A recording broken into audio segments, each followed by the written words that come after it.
I decided to take this single speed setup that I had done on a Hyperglide Freehub and turn it into a fixed gear. So I'm going to weld this thing together with JB Weld. Step 1, take it apart, use a 10mm wrench to remove the bolt, then remove the dust cap.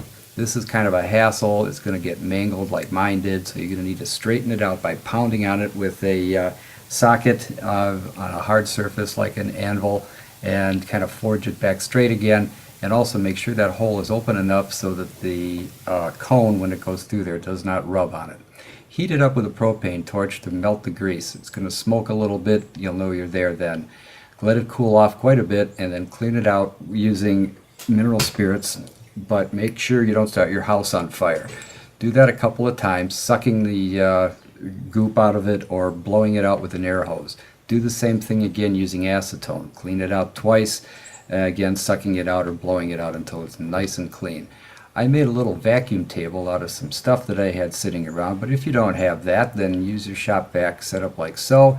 Use a couple little sticks to provide some space for suction to get to all parts of the underside of the Freehub. Tape it up like this, nice and tight so there's no leaks. Mix up some JB Weld, half and half as per instructions, and push it in there with a little piece of plastic while using suction to make sure the whole thing gets filled up. I used about 1.5 teaspoons, I would say.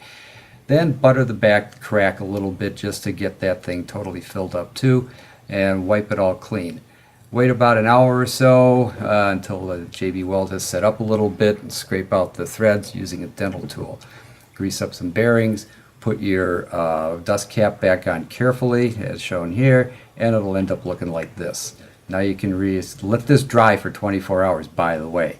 Then reassemble it using these pieces from the single speed, get your cog on there, and then get the thing locked down with a lock ring, put your axle back in, and you're ready to ride. So I've ridden a few times on this so far, doing skip stops, no problem.